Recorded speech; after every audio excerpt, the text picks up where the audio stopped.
business. It could be a business that belongs to an organized sector. When I say what is an organized sector, which does all data keeping properly in place, if you take an example of a manufacturing company or a software firm, any company, for instance, that does data keeping is what we refer to as organized business. But there is also something called as unorganized business, where data keeping is not done. For example, mandi, sabzi mandi, or the smaller shops that you see who do not keep data, right, who randomly write things on books. This is what we refer to as unorganized sector. So what you do in this particular project first is you reach out to a business. You have an interaction with them. You kind of speak to them. How do you speak to them? All that I would be covering in the next class. But for today, it is just to give you an understanding of what this project is all about, right? You have an interaction with them. You collect, you identify, and based on these interactions, you identify the various problems these businesses face. You collect data pertaining to the problems identified, and then you prepare the project, right? So what is this primary data? So in primary data, what happens is that you collect the data directly from the business, which means you interact with them and collect the data which is available. So that is primary. Secondary data is something which is already available on your portals, like example GitHub, Kaggle, or company repositories, anywhere which is easily downloadable. That is what we call as secondary data, which means it is not something which you're collecting from the business, but something which is already there in a database per se, right? So this is an independent research project. Now, why do have I marked it in red? Because we also had students who worked in groups and submitted the project. Only we got to know at the end that both of them had done the same project. So it is not allowed. So this is an independent research project, which means that you have to do it on your own. Okay, so what do you do next? So the first thing is that when you start this particular project, you reach out to a business. That is the first step, right? And how to reach out to a business, what is that you should be doing, how should you negotiate or interact, is something that we'll cover in the next class. But typically you reach out to a business, and this business could be an organized sector. It could be from the unorganized sector. It could be your own business. For example, let's say that if you have your own business, it is fine. If it could be family business, it could be somebody who is your friends, relatives, anything works, right? The first thing is to understand the nature of business. Now, when I say the nature of business, a business could be in B2B. What do I mean by B2B? B2B is what we call as business to business. So if you go back, there is one of the documents which is in your portal, which is called as Insights from Professional Selling.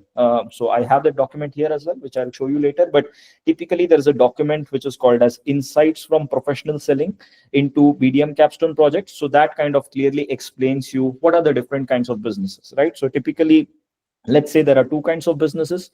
The first is B2C, which is what we call as business to consumer. The second one is B2B, which is called as business to business. And a company can be doing both B2C as well as B2B. Now, what's the difference between B2C and B2B? In B2C, the end customer is an individual like me or you. Let's say that I buy something from a shop, I buy something from Lifestyle or from Zara or from a shop or from Amazon. The end customer is me, which is an individual. So to sell, you would need two entities. If you understand, to sell, we need two entities. We need a seller and we need a buyer, right? The seller here in this case is a business. And the buyer, you have to see who the end customer is. If it is you who is the end customer, then we call it as B2C. For example, let's say that I buy from Amazon. Okay, I am the end customer, so it is B2C. I buy from Zara, B2C, because you have to see who the end customer is. That is what differentiates B2C with B2B, right? Now, second thing is, what is B2B?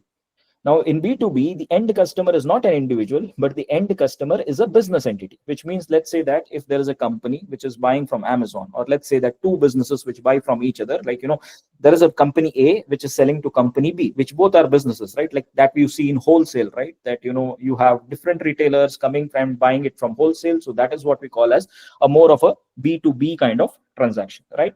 Now, what are the differences? There are different things that constitutes B2C versus B2B. There are like 28 differences, all of which you don't have to know, but at least I'll tell you certain things which might be beneficial for you.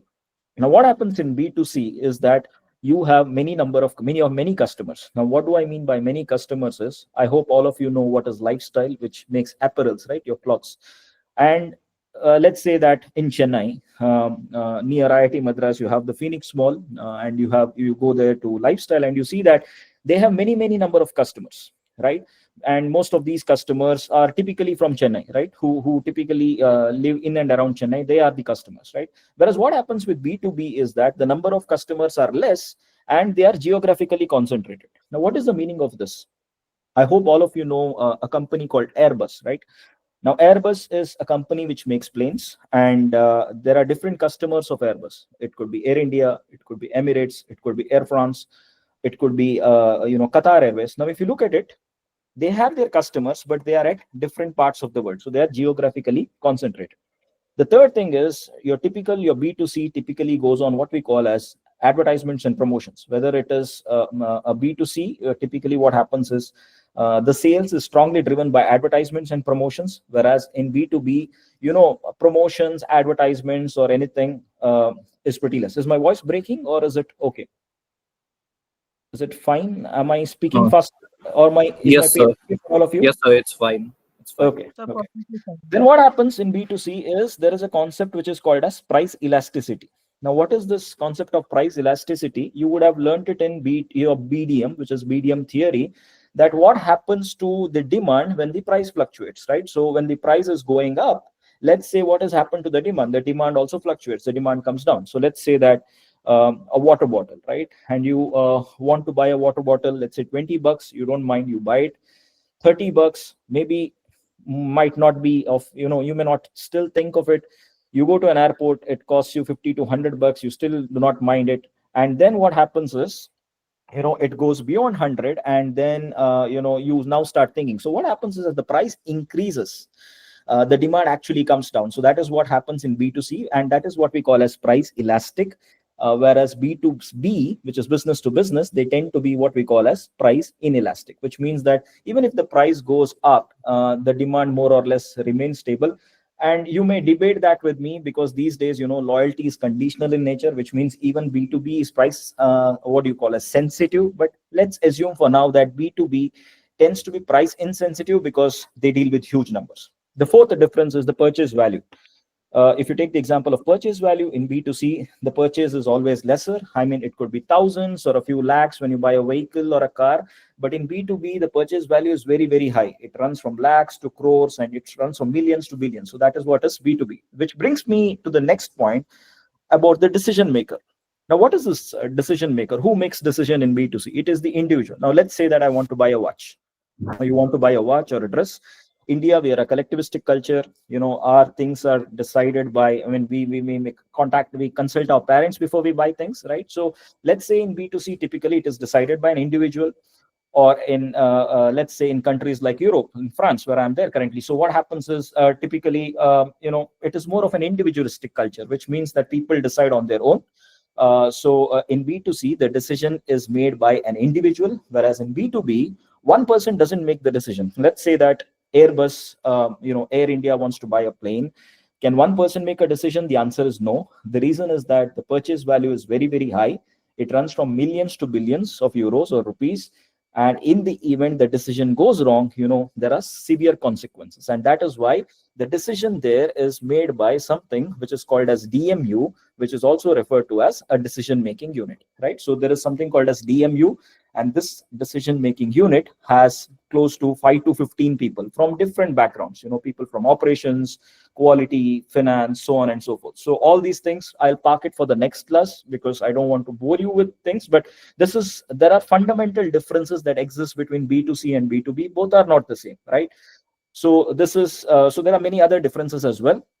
And one final thing before I close this differences is B2C is more of a direct demand, which means the demand comes directly from the end consumer, whereas B2B is what we call as derived demand, which means the demand for B2B comes typically from B2C as well, right?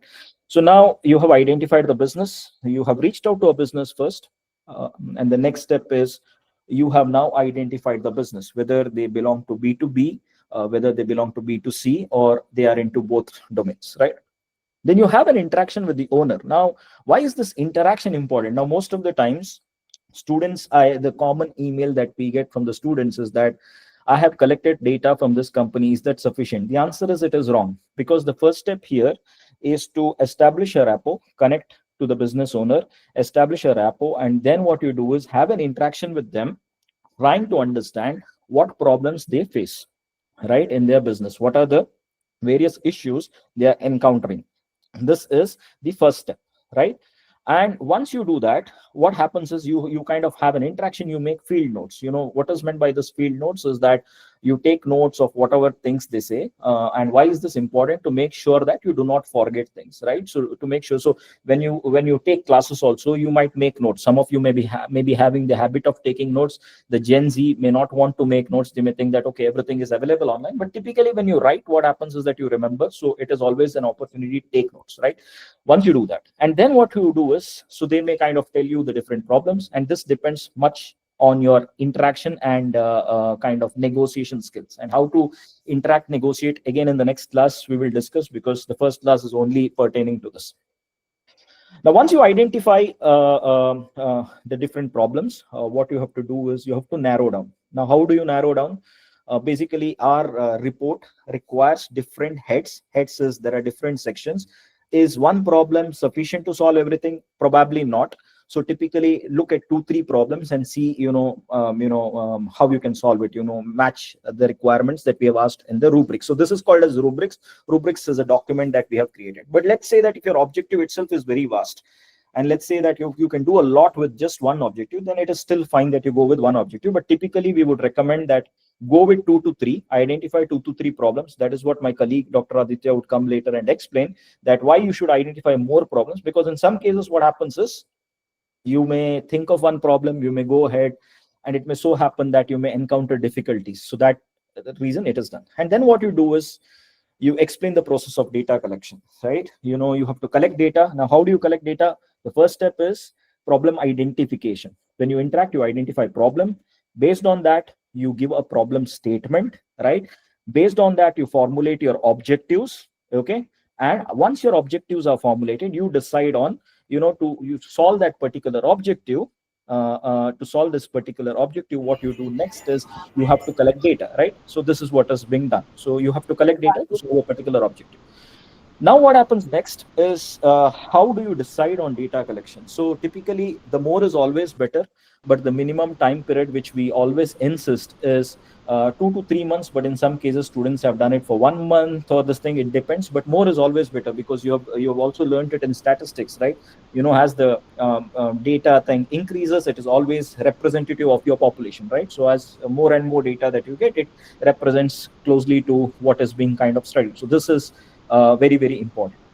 And we also need tangible evidence. Why tangible evidence? Because many times students with the Gen AI and things, they cook up things, they fudge data, they kind of plagiarize projects, they copy projects which are available online. Please do not do it. It is not the right thing to do. It is intellectual dishonesty and should not be done at any cost. Do it on your own, try it out, and I'm certainly sure that you would succeed. And not just that, you would have a good experience as well. Now, you might have all of you who have enrolled, you might also have heard, got feedback from your seniors saying that maybe this may not add value, something else may add value.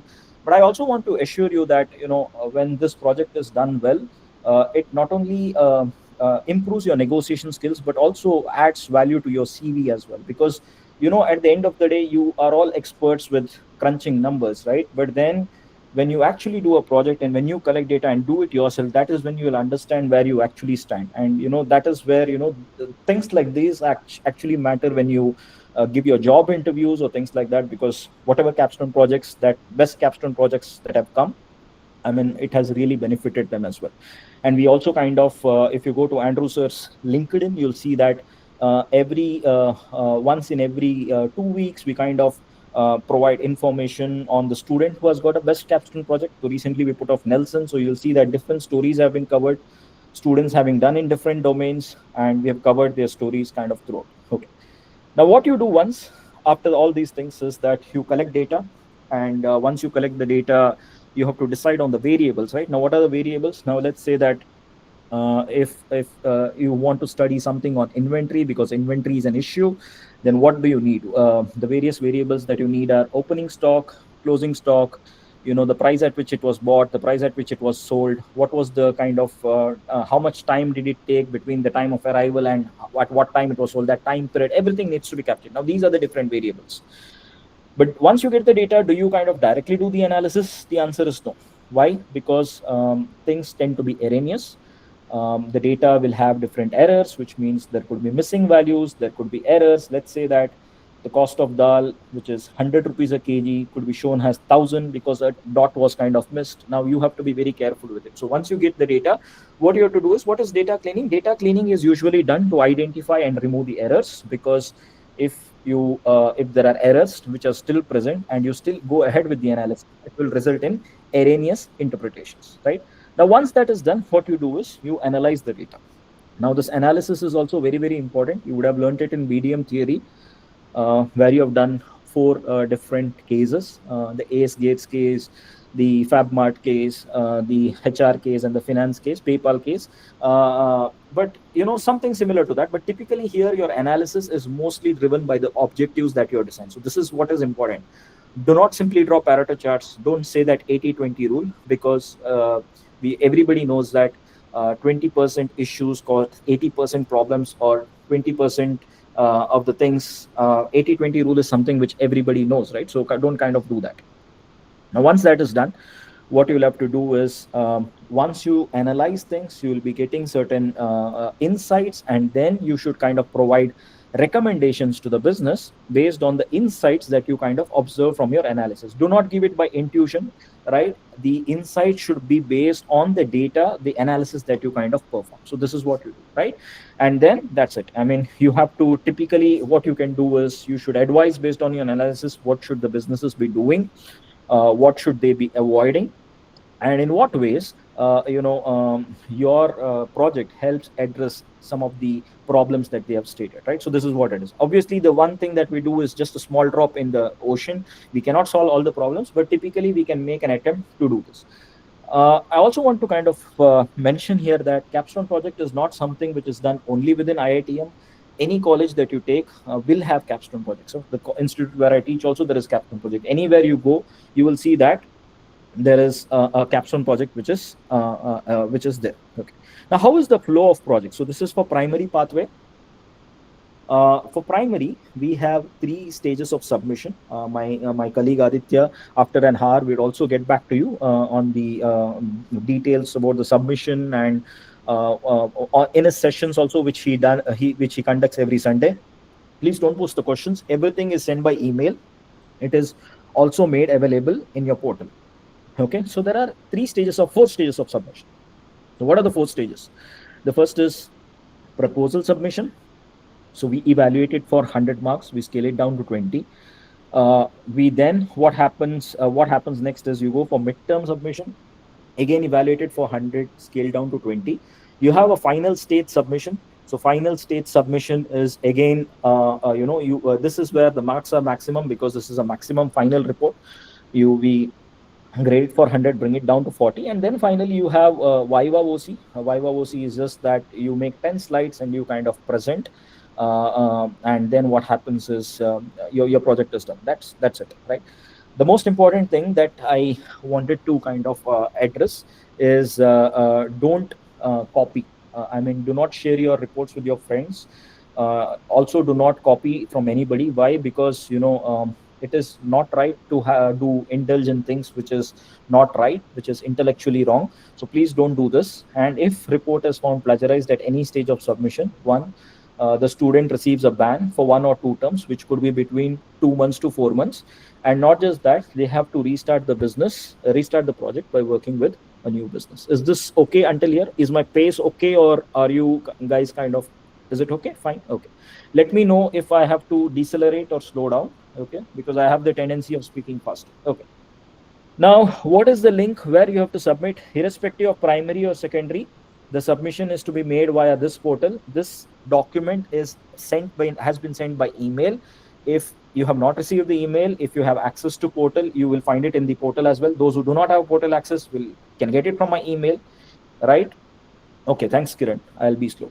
So you have access to, you have received my email. So what you could do is, you can click on this when you make a submission, and that is how you can submit.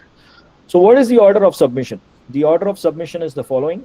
It starts with the proposal, then you go for the midterm, then you go for the final stage, and then you have a Viva voce. And there are different dates in the portal. Most of you wrote emails to us saying when will our submission start, why is that final submission is coming first, then midterm, then proposal. It is only because to ensure that you have just make one submission a month, right? So typically for students who have registered this term, right, which is September, your submission starts from October, but you can make the submission throughout the year. Second thing, once you make a payment, the fee is valid for 2 terms, and typically we have seen that student take between 3 to 5 months to finish this project. It all depends on how good you are, right? 3 to 6 months or 3 to 5 months. And the YouTube links, this is the YouTube link where all our things. Please mute. So yeah. So Dr. So Aditya, one thing we I'll have take the already question. Yeah, tell me. we have already a BDM capstone project given in our current courses. So can we submit our entire project and our coursework there?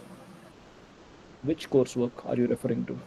No, let Means let Dr. Ashwin finish the thing, then we will take the questions because the flow will otherwise he will not be able to cover all the things.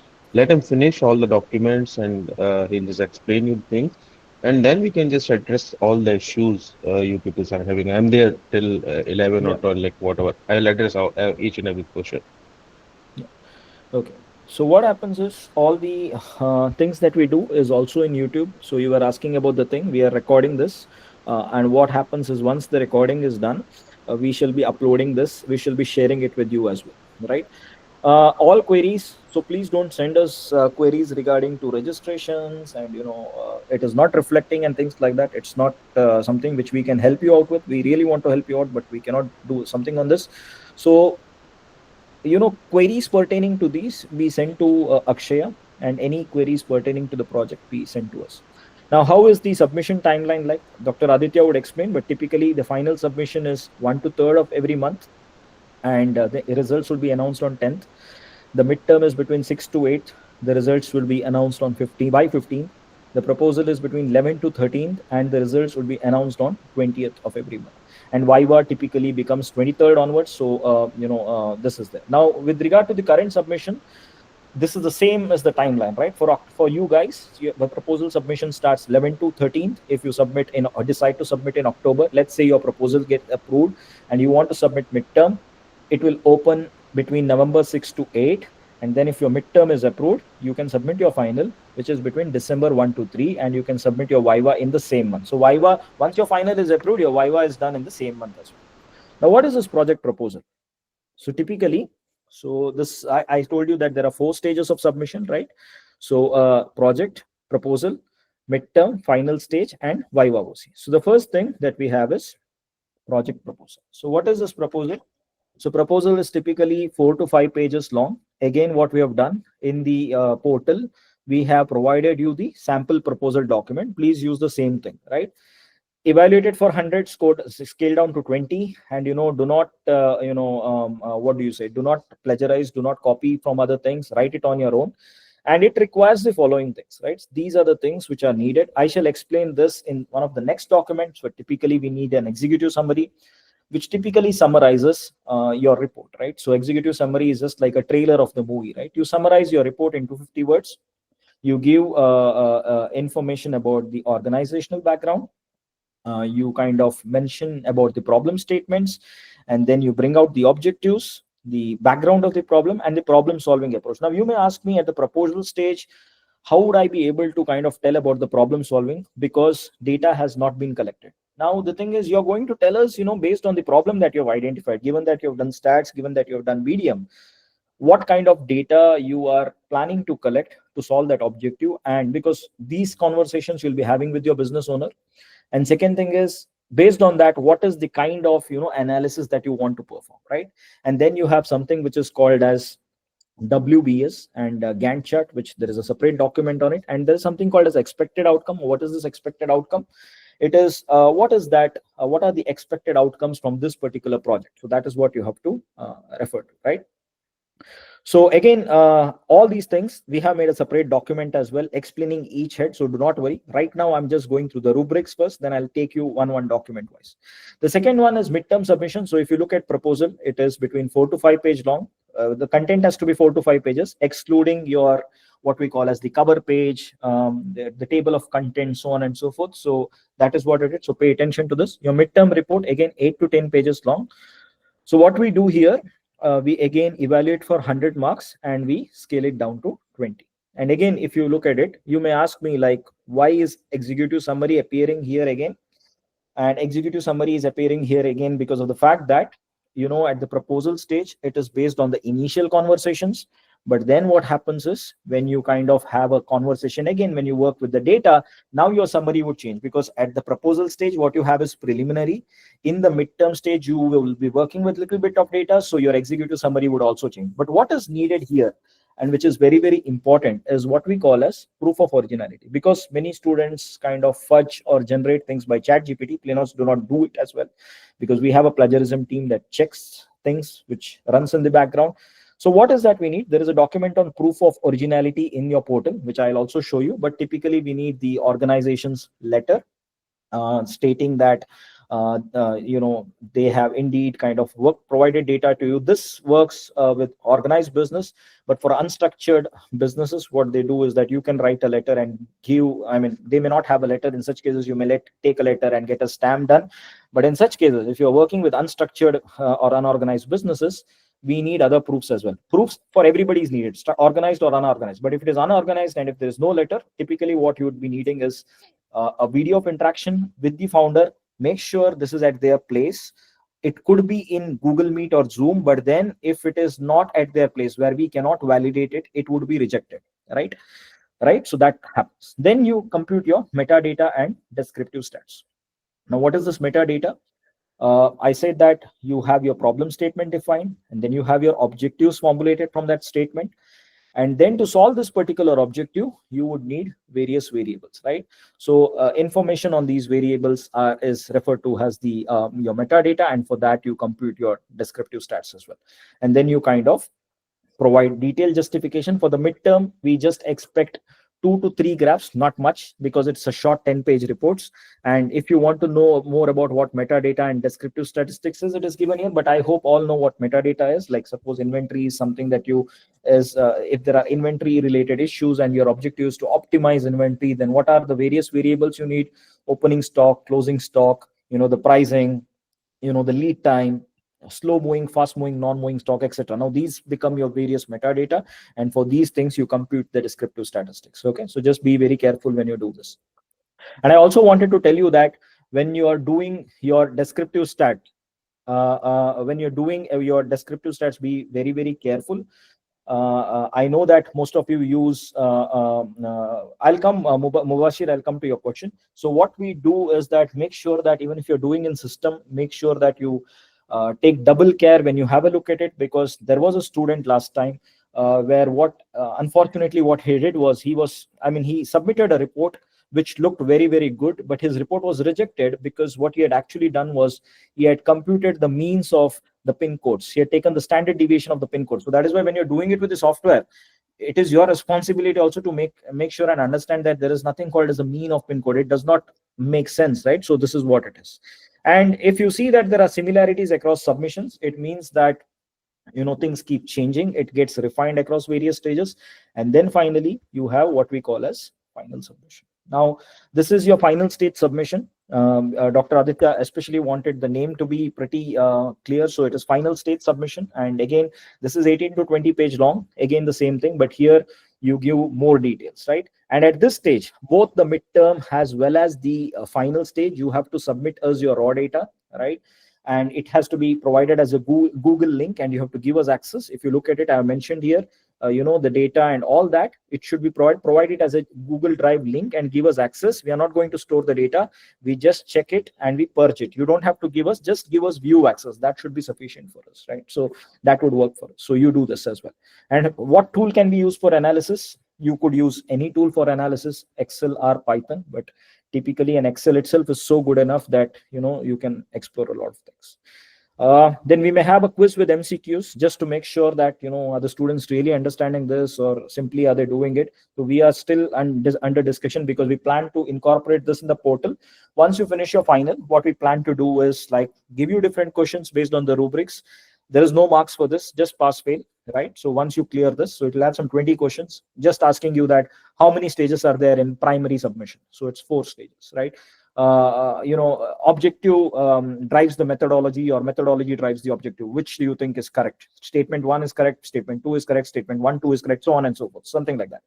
Then you have Viva voce, which is again you make a PPT max of 10 slides, all inclusive, again scale down to 20. Again, what is there in Viva voce, we have also made a document. That is why you see that we have many documents. It is only for this reason that certain things we have explained with documents so that it clarifies to you.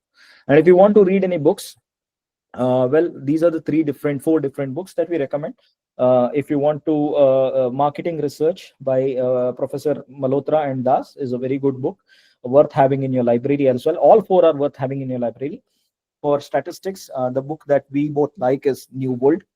And similarly, if you're working in the services domain, a brilliant book, because I use this for my teaching as well, by Jochen Wirtz and Christopher Lovelock. It's a brilliant book.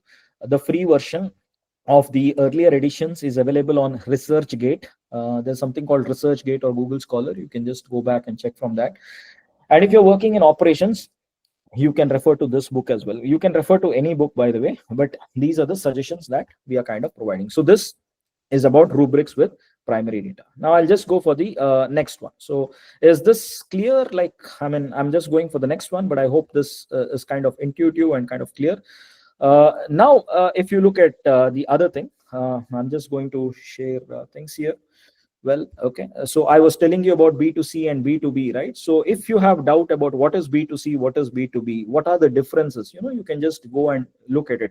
And all these things have been crafted by Aditya and Dr. Aditya and me. I mean, we have crafted this on our own, based on our understanding, based on our reading, because this is what we do. So you can just read and understand like how things work, right? Mubashir, you have to wait. I'll get back to you. Let me finish the presentation, right? So everything is there. So saying that, how things progress and things like that. So all these things are available. Okay. So now I'll go to the secondary rubrics, because I know that many of you might be wanting to do secondary data. So for in such cases, what I'm now going to do is go back to secondary rubrics, right? Yeah. So just sharing. So while presenting, just please zoom in a little bit. Okay. Is it okay? Now I Yeah. think it should be fine, right? Okay. So what is the secondary data? Now the difference is only this, that in primary data, you collect the problem at hand directly from the business owner, right? You discuss, negotiate with them. That negotiation aspect comes in, where you meet them, you greet them, and you have a negotiation. You try to understand their pain points, and then you collect it. Is it difficult? Is it easy or difficult? Well, I mean, everything is takes its own time, right? Even when you look for jobs, you have to try, and that is how the process is like. But it all depends on your negotiation skills, how you speak, and don't worry if you're an introvert. Right? Don't worry if you're an introvert. It's perfectly fine. Even I did not speak much. It's only once you come in contact with people, you meet people, it starts getting better, right? Now, what happens in secondary data is the first thing that you have to understand is in the primary data, you meet the business owner and you collect the problems from them. But in secondary data, you don't meet the business owner. You directly go to your repositories, like your company website, GitHub, Kaggle, etc., and directly you can work on your projects, right? So this is how you actually work on it. So typically here there are no 4 stages. There are just 2 stages of submission. You just have a proposal and you just have a final. But the catch here is that the grades that you get here is only D or E. Why is this the case? Because you are not interacting. This it doesn't take much of your time. This pathway has been given only for those who really don't have time or who really don't want to do this, waste their time. If you think that that's the case and you do not have a time, then you go for this. Again, this rubrics is same as the primary rubrics. So what you have to do is go back and check your primary rubrics. All information, if you look at it, is given in the primary rubrics.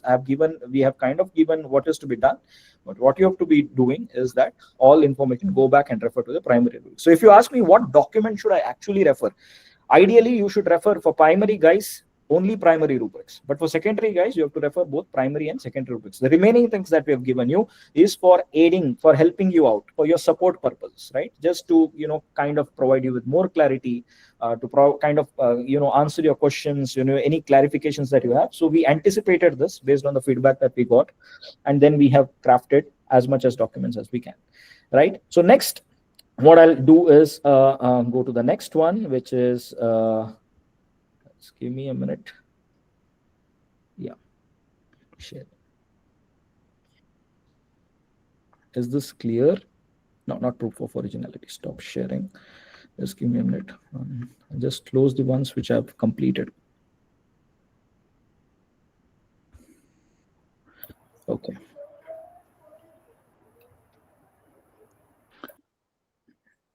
Share. Okay, so I was mentioning in the primary rubrics that you have a proposal, whether it is primary or secondary, the proposal remains the same. So what we have done now, Dr. Aditya and I, is we have created a document on how your proposal has to be, right? There is a proposal sample document Dr. Aditya shared in the portal. Okay, so do not just make the proposal just like that. Yes, the video can be in native language. Anything is fine, Adnan, because obviously, not everybody can speak English. It could be in any language. It could be in Hindi. It could be in Tamil. Any language, right? Anything works. Now, first thing that you need to understand is any report when you submit, it should be as per the format we have given. You can see that a sample proposal document has been provided. If you submit a report without a name or a roll number, it will be rejected, which means that it is as good as submitting an answer paper without having your name. So we don't know what are the coordinates. In that case, we will have to reject your report. What format or font you have to use? Zoom in a bit. Okay, thank you. Is it okay now? Okay. The format that you use is Times New Roman 12. You can use 1.5 left-right spacing, which means just like the way I have done. How should the sample titles be like? You see, very professionally, when you read the kind of title, it should kind of tell you what you're going to do. Don't say that we are going to compute, increase the performance of Idli Vada company and things like that. No. And once that is done, you come to executive summary. Whether it's primary, secondary, the proposal remains the same, right? This is not live on YouTube, Abhijit. It is recorded. And then what we are going to do is we are going to send you the recording. Okay. Now, what does this executive summary tell you? Now, this executive summary is nothing but the like the trailer of the movie. You summarize your report briefly in 250 words. And what should it contain? It should contain the following. The purpose of the report. You say that this project kind of focuses on this particular business, which is into this. Based on the interaction, this was the problem identified, and things like that. You just write it down. And how to write an executive summary? Do you have a sample executive summary? Yes. I at the beginning I showed you a 246-page primer book, right?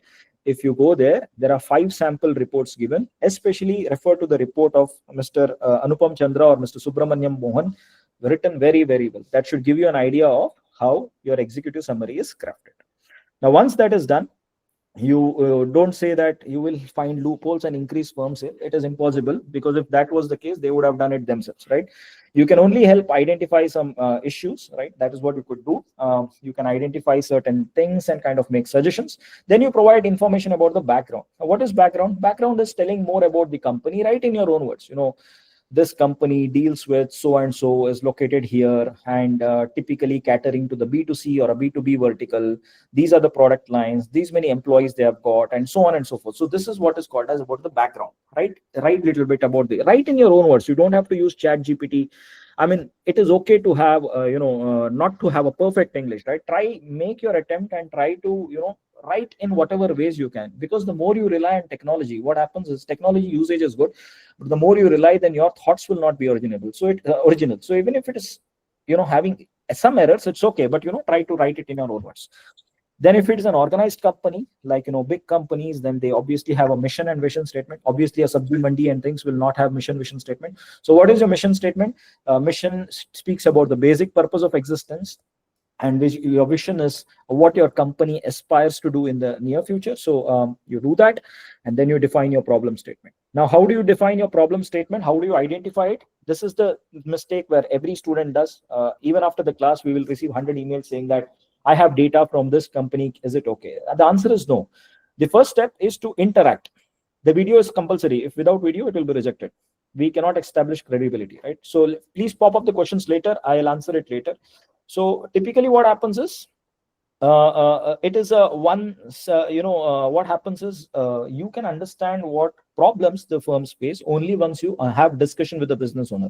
Should you discuss only with the business owner? The answer is no. You can also discuss it with, let's say, the managers, because the owners may not have time, or somebody, right? Some a contact which helps you kind of help you do the project. So you can discuss with anybody that you want to, and the video can be with the owner or can be with the managers as well. But just make sure that this video is actually in the place that you do it, right? So let's say that some of the last time we allowed some of them on Zoom, Gmeet, and what they did was they did it with their friends at their home, and then there was no proofs as well. In such cases, it's going to be rejected.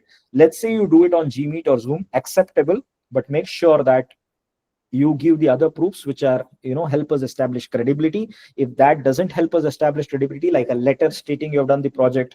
Now let's say that there is a guy who's having a sabji mandi business, a vegetable cart, and if you are doing a G meet with him on Zoom, the video with him on Zoom, it is an indicator to us that you have actually not gone to that particular business in first place, right? So this is what it is. Now once it is done, what you do is you have to proposal video is not needed. Video is only needed for midterm, right? So how do you kind of don't go and ask for data directly? Dr. Aditya would tell you from his own experience, from my own our experience, that you never ask for data. Even we tried 11 times. The 12th time we succeeded, because before we rolled out this project, we decided to do it on our own. So Dr. Aditya and I went on searching, and there were 11 times we did mistakes, and the 12th time we succeeded. Some of them succeeded in our very first attempt, but you learn with experience and you learn with it, right? So in the next class, maybe if possible next week, I'll tell you how you should approach a business, the do's and don'ts, so that you can get it as well. Okay, thank you for letting me know that. Once that is done, it's about the objectives. So a problem statement is defined. From the statement, now you break down the objectives, right? So you know what your problem statement is, and then you break down the objectives. You state what is that you wish to accomplish, right? And from there, the next step is the data collection process. Now your data collection is contingent on the objectives. It is linked to the objectives that you have decided, that you've kind of given, right? So what kind of data would you collect, and is it in line with the problem statement, so on and so forth. So for example, let's say that the firm is facing stock outs and you want to optimize things. In this case, you will need details on opening stock, closing stock, cost price, demand, forecast, economics of order quality, lead time, etc. Now this becomes your metadata, right? Once you get sufficient data, what you do is that you plot things. Don't draw Paretos, because everybody knows that 20% issues cause 80% of the problems. You don't have to do it. These are the kind of graphs we expect. This is from midterm onwards, but don't for proposal it's not needed. But you see how beautifully it has kind of come. So here, typically, a student called Jaidev, who is a senior, wanted to find out what is the average load in a call center because of emails, right? So typically, the days were spread across the week, and at what time period the emails were high. Now, the problem they had was non-responsiveness, which was impacting the business. And typically they found out that there were certain peak periods, and there they could optimize resource so that they could answer faster, and this in turn helped solve the business problem, right? So you see what has happened from 2021 when they moved it to 22. We did it long back. You see that this peak has reduced based on the suggestions that they gave, and then you see the lines have further gone, which indicative of the impact the project kind of made. And then always your timelines is given in the form of work breakdown structure and a Gantt chart. Now, what is WBS? This typically comes from project management. So typically when you do a project, there are different tasks that you do, right? Reaching out to the owner becomes one of the themes. So the main title, what you've written as construction of the house, is the main project. Reaching out to a business. Now, what did you do under that? The sub themes. Theme number one is reaching out to a business owner. What did you do under that? Had a discussion, identified the problems, narrowed down the problem. 1.1, 1.2, 1.3. Then what did you do? Collect data collection. What came under that? Things like that. That is what we call as work breakdown structure, right? And then what happens is you have a Gantt chart. Now Gantt chart tells you the timelines, the start and the end, right? Now if you may ask me a question that, here in the Gantt chart, like, in some cases both are starting together. It means that these can be two activities in parallel, which means that uh, it is not a necessity that one activity should be over before the next has to be started, right? In this case, for example, look at for example, activity 5 and 6.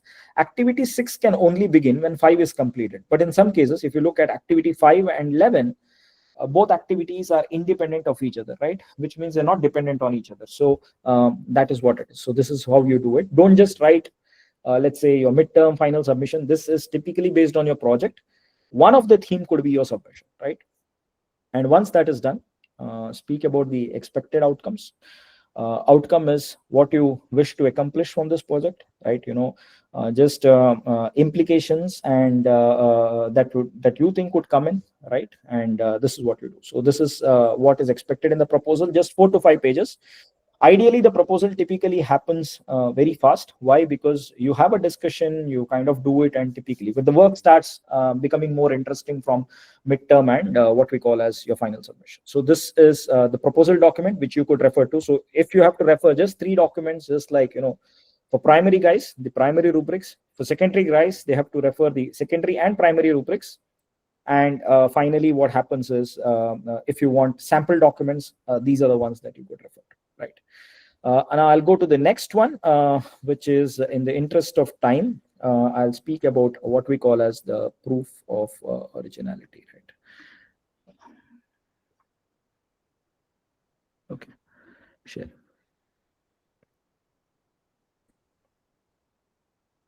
So what, sorry, not this.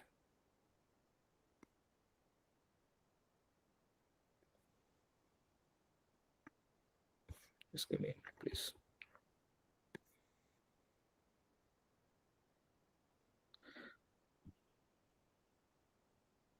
So for the midterm, we need something which is called as proof of originality, which I was kind of mentioning to you. Now, what is this proof of originality? I've zoomed in as well again. So typically, for secondary projects, you just give us details from where you have captured things, which is the database. You give us that, because this is not applicable for secondary guys, because this is only applicable for primary guys. For primary, you have starting with yes, but for secondary, it's only D and E. So video of interaction with the manager. So how long can be the interaction? 3 to 8 minutes. It can be more than that too. If it is in other language, you can briefly transcribe. You don't have to write everything. What was briefly discussed? Now you may ask us, like, what should we discuss in the meeting? It depends on at what stage of the project you are in. A short introduction, the problems that they have faced, what did they do about it? Was it something which was a recurring issue, or something that I've encountered for the first time? And what do they expect from your project? Something on these lines, right? And then what happens is you give the pictures, images, flowcharts. No pictures, images, videos will result in rejection. This is a must.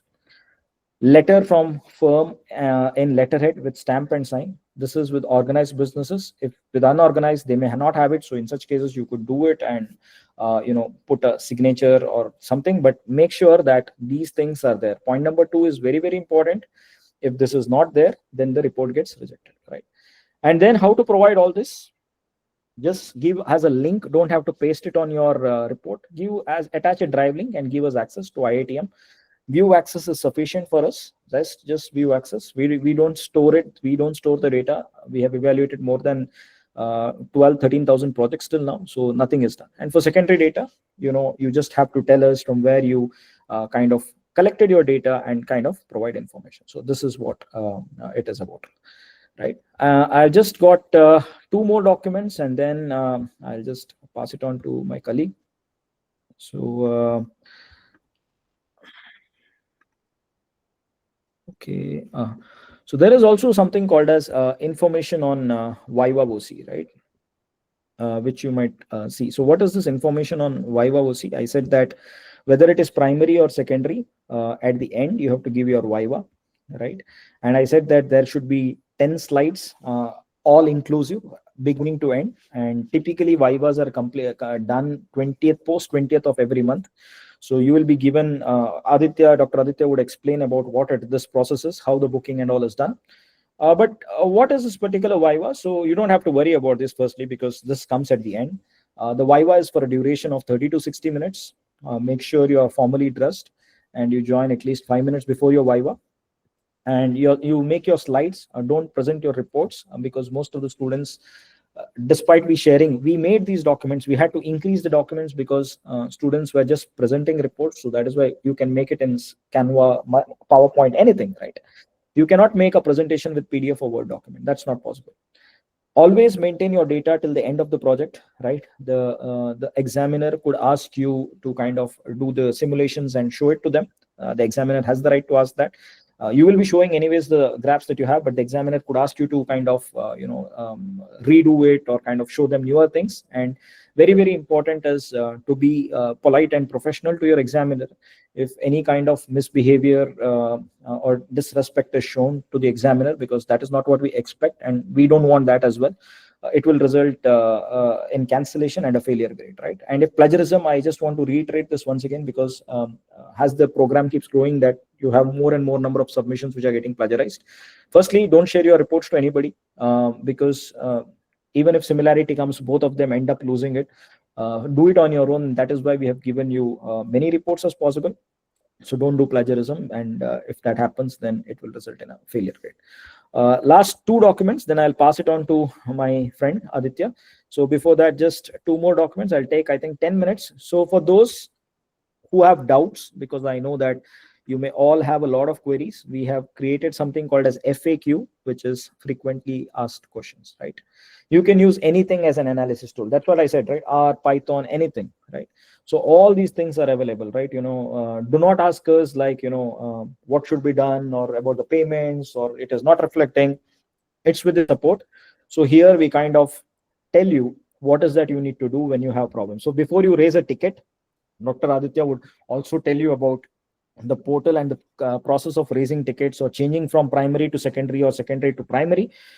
But typically all the things are kind of available here, right? And then final two documents before I end is a document on problem identification. Now what is this problem identification, right? So the most important step in doing this project is not collecting the data, but to identify the problems, right? And without problem identification, if your problem identified as erroneous, whatever you do is going to be wrong. So the first step is vary this. So we spoke to a few of the vendors who are into general trade. You know what is general trade, right? There's general trade and modern trade, and in India, I think it is 60 to 70% still. It is around general trade. Modern trade is your all supermarkets and stuff like that. So what we did is that we had an interaction, and we identified the following problems by speaking to the business owner. The first thing they said is that opportunistic behavior by employees, neighboring shops.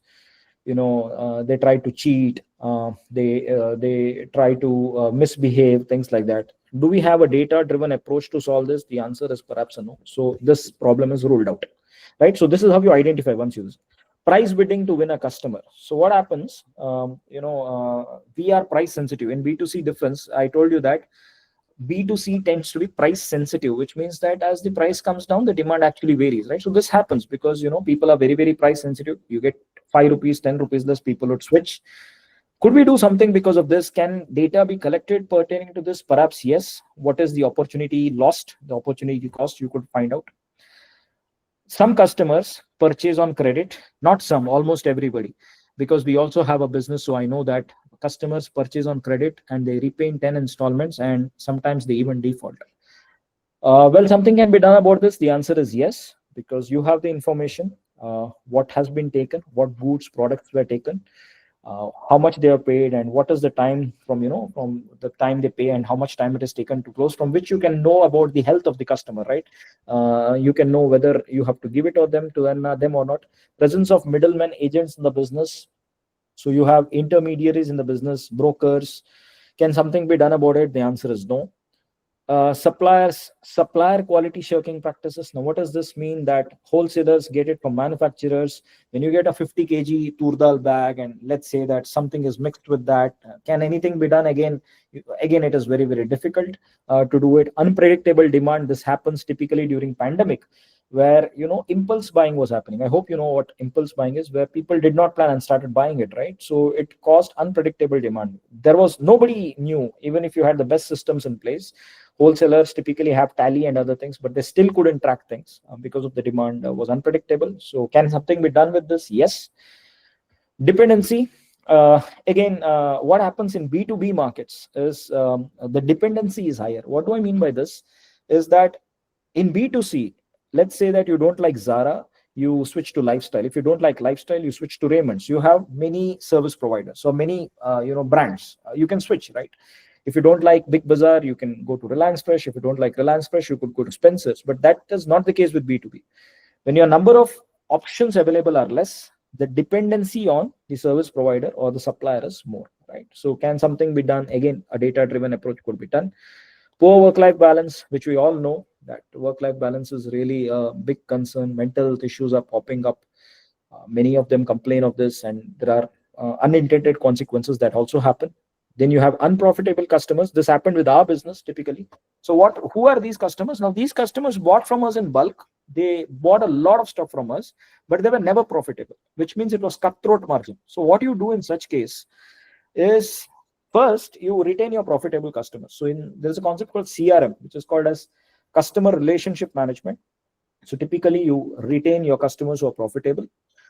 You fire your customers who are unprofitable, and you convert unprofitable to profitable customers. Now, how do you convert unprofitable to profitable customers? You can move them from free to a fee, which means that don't give them more freebies, right? And typically when you go to markets, you'll see that just because they want customers, they reduce the price or go at any cost, which these guys say. Don't try to do that.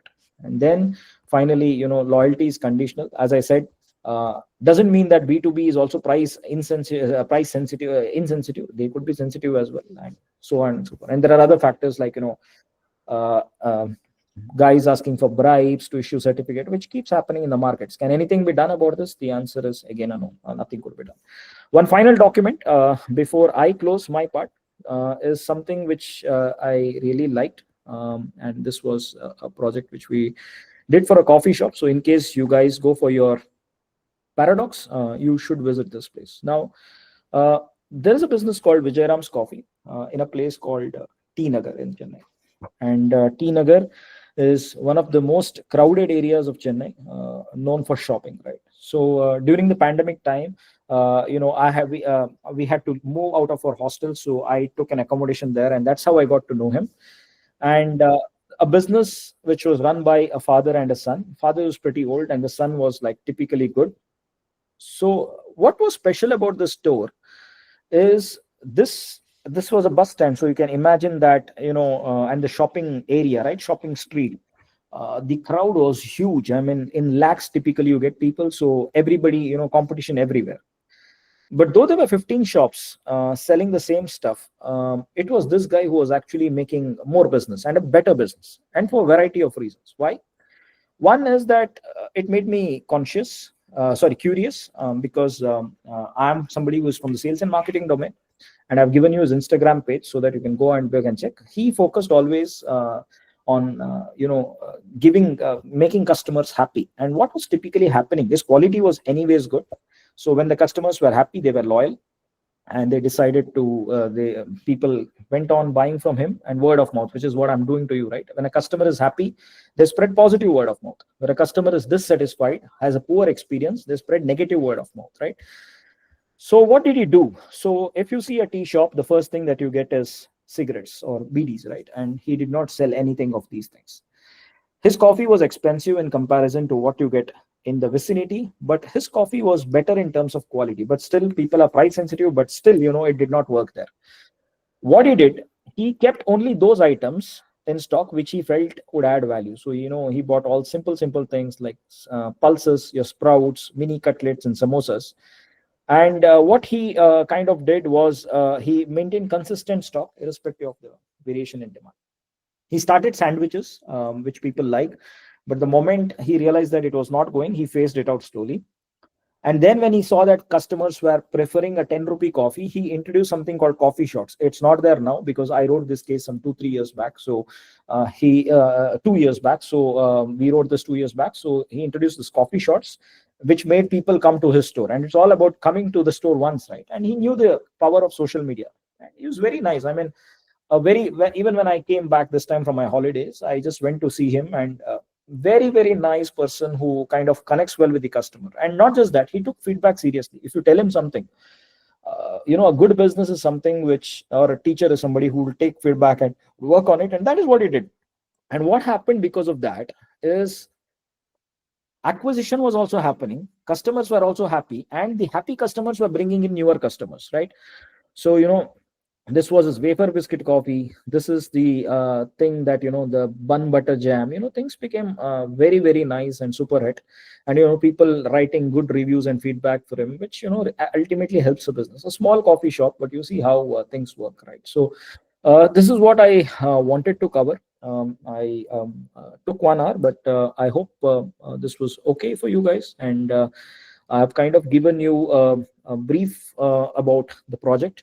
And I just want to, before I hand over it to my colleague, Dr. Aditya, I just want to tell you that you may hear positive feedback, you may also hear negative feedback about doing project. Is doing the project easy?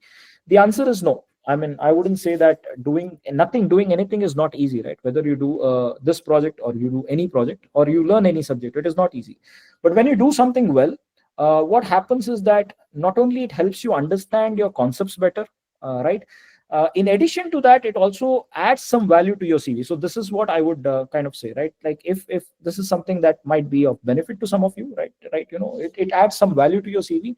And when you go out for your internships or placements, what companies are more interested is what kind of projects you have done, rather than what grades you have got, right? So this is very important. So that is what I would say, that pay attention to these things. And the project has rubrics, and when you do rubrics, follow religiously. I want to tell you that in the last 4 months, our acceptance rate has been 75%, right? You may hear that a lot of rejections do happen. The rejections only happen, we have mentioned in the FAQs, when the rubrics are not followed. The students who have submitted a crap report, not adhering to the rubrics, we cannot pass it. And in academia, you will have certain yardsticks, and you evaluate on the basis of that.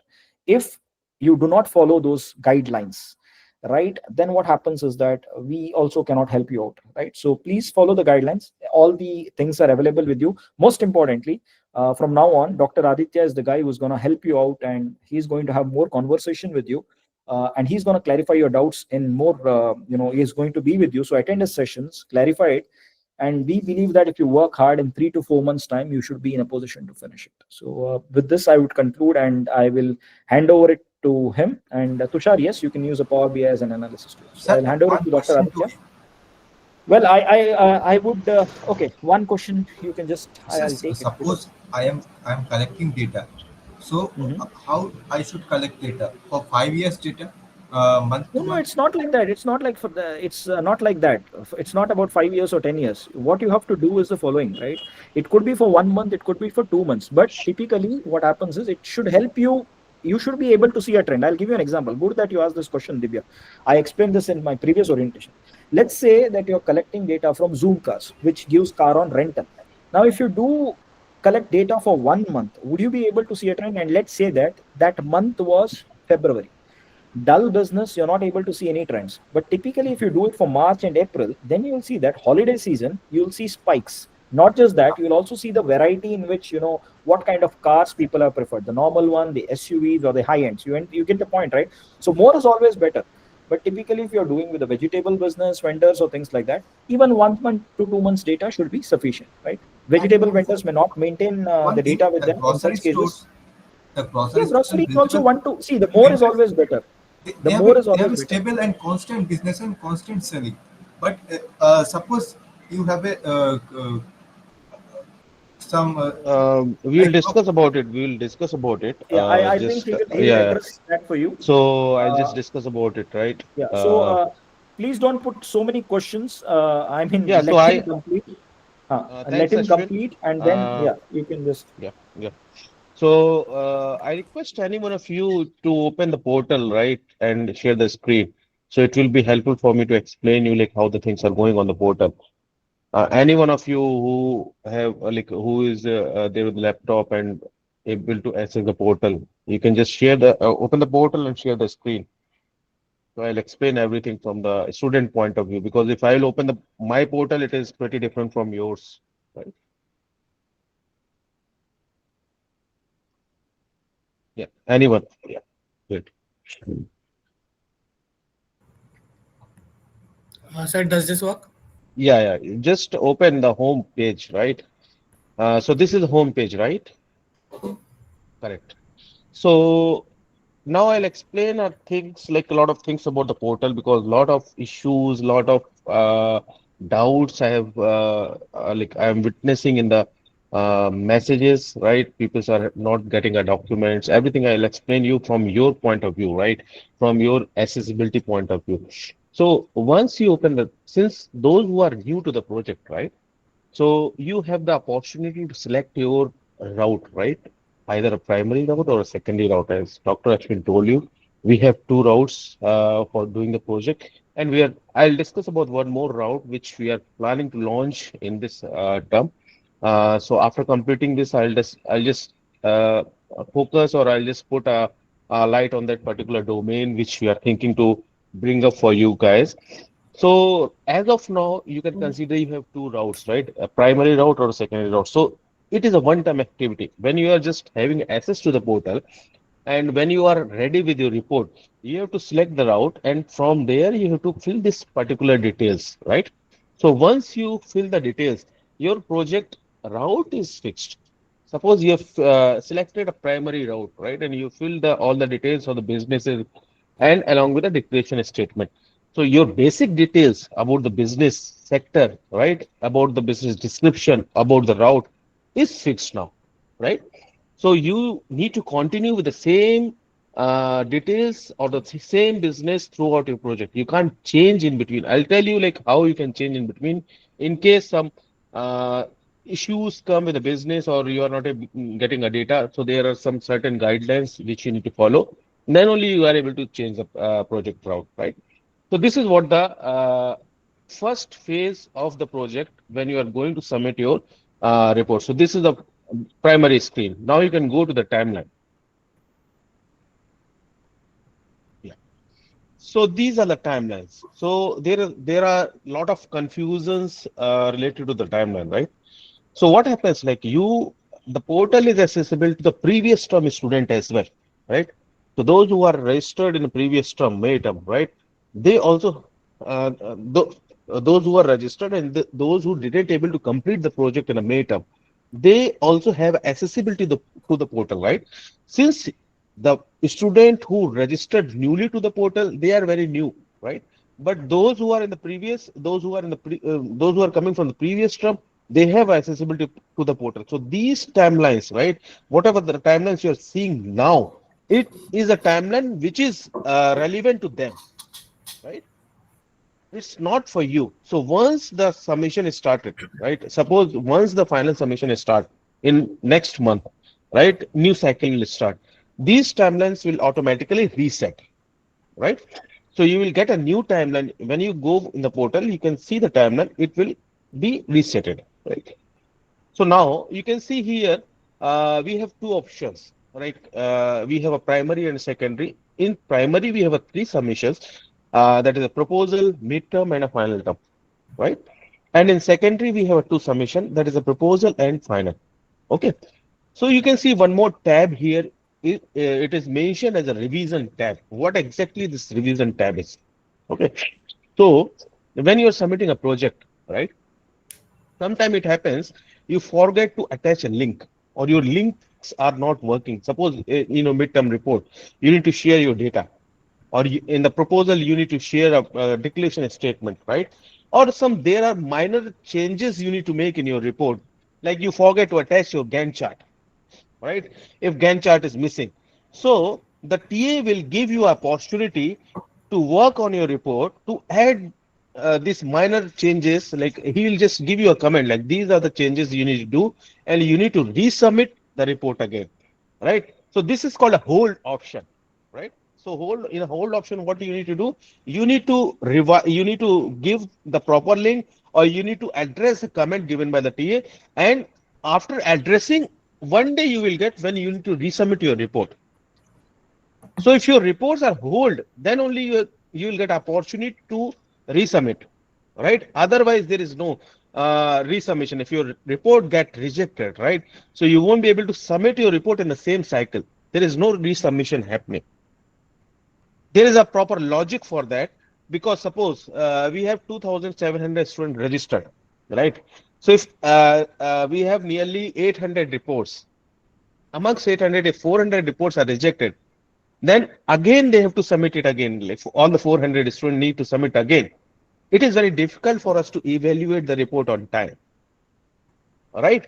So for that, you need to go in the next cycle and you need to submit the report again with the modifications, whatever the TAs are suggesting.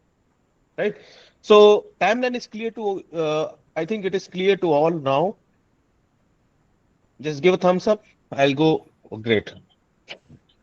So don't worry about the timeline. These timelines, whatever you it is visible in the portal. It is for the previous term student.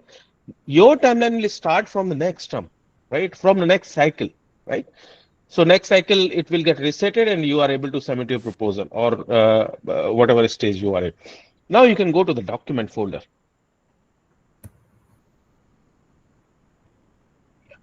So a lot of people are asking me like where you can find the documents and all. So all the documents are available in the document folder. If you can go to basically a data cleaning document is also there. Rubrics document is also there. We have nearly 12 to 13 documents here for your reference. So all the documents, including the videos, including your sample proposal document, everything is there in this document folder, right? If you want to access, you can directly access from here and just review the document, whatever you want to review. Now you can go to the raising ticket. This is an important point. This is the important section, right? So raising ticket, if you can just see, there are multiple domains. If you can select the case, there are multiple domains in which you need to select. Suppose, yeah, so reset portal, how the portal are, why the portal are resetted, right? So if your report is plagiarized, all right, if you caught in, you have submitted some other reports or your proof of originality is fake, right? Then after, basically after the committee decision, you need to submit a report again. Your portal need to reset, or your previous submission need to be removed from the portal, and you need to start from again, right? So in that sense, you need to reset the portal. You need to raise a ticket where you can say like, hey, my report was plagiarized, and from there, basically, because of that, I need to reset the portal, right? The other option for resetting portal is that if you are associated with the business, right, and if the business is not supporting you anymore, right, in the sense like he is not saying I can give you data, okay, then you can just ask, then you need to search other business, and from there you need to just request us to reset the portal. So we can reset the portal and you can start it from scratch again, right? The other thing is that is the change the stream to secondary, right? So suppose you have registered for the primary stream, right? And after a subsequent month, like nearly 2 to 3 months, you think like it is not possible for you to complete your project with help of primary stream, right? Then you can just raise the ticket to change the stream to secondary, but you have to mention properly why you want to change your stream, right? So are you feeling any difficulties? Whatever the justification is there, you can mention in the comment section, and from there you can just raise the ticket, and it will get approved. Once it is approved, your portal will, your stream will get changed, right? The other thing is that couldn't book the Viva. Like sometimes it happens, the students like they book the Viva and they won't be able to attend the Viva. In that sense, you need to reset your portal to book a Viva again. So everything is there. when you are just going to raising a ticket, you can choose a option which is relevant to you, and from there you can raise the ticket. We'll just try to answer each and every ticket, and it will get resolved as soon as possible. So try to raise a ticket, because we have a track of all the tickets. By end of the day, we are seeing like how many tickets are there, what tickets are there, and we need to clear all the tickets. If you send an email, sometime it happens due to the large number of emails, your emails might be missed, but if you are raising a ticket, it will be there. So we are able to track your ticket easily, and we can just respond to your query. Okay, now, so this is all over, right? Now we have started a new initiative from the previous term, that is something called a boot camp, right? So the boot camp is applicable for basically from midterm phase onwards, right? So from midterm and final, we have a boot camp. So what exactly the boot camp is all about? Like in a boot camp, you'll get opportunity to interact with the expert. Like industry experts are there. We don't have a big team for the boot camp as of now, because we are developing a team, but we have a couple of mentors.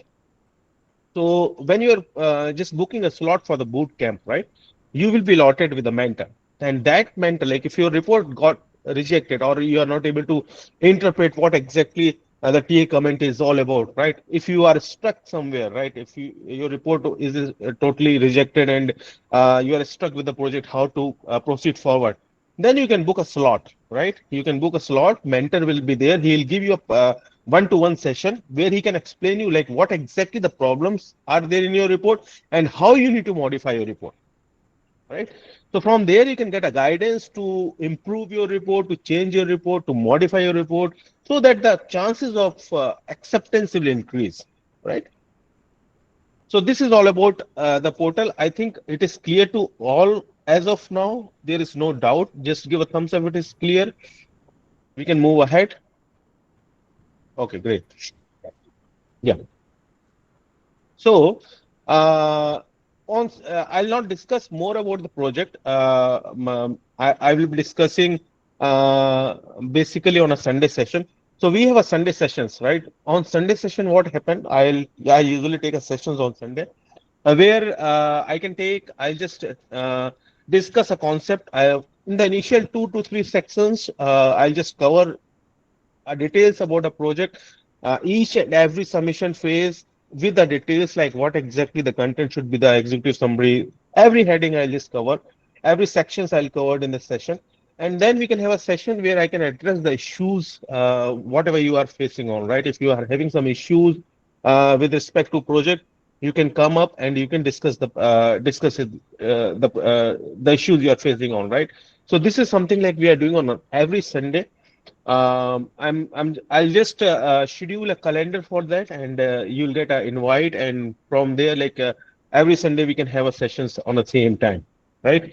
So coming to the project, so it's something like it's not you don't think about it is very complex, right? And there's no restriction from our side. The thing is that in terms of business, I'm saying, so you have a free hand to choose a business when you're stepping out of your house, right? So we usually say when you're stepping out of your house, just keep your eyes open, right? The person who's selling anything, right? Even a pan masala shop, even I'll tell you, like one student has done a wonderful job or wonderful project on ironing shop, right? A small ironing shop was there, and he did a project on that ironing shop with a demographical analysis. It was excellent project, right? So keep your eyes open when you are stepping off your house out of your house. Just see like, okay, this is the person who can give you a data, but never ask directly for a data. Okay, suppose if I'll come to you, if I'm just seeing the first name, that is Tarang, right?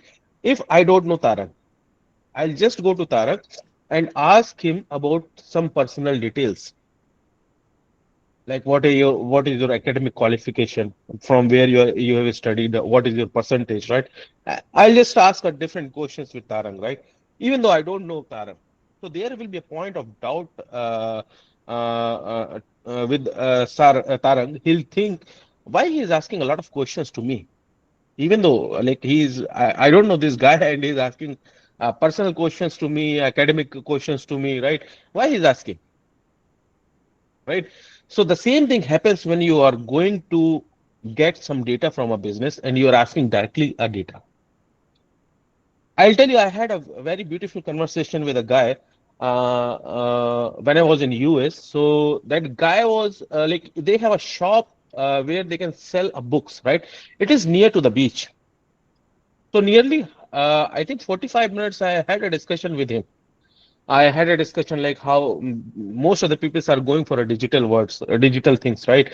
Digital books, digital magazines, digital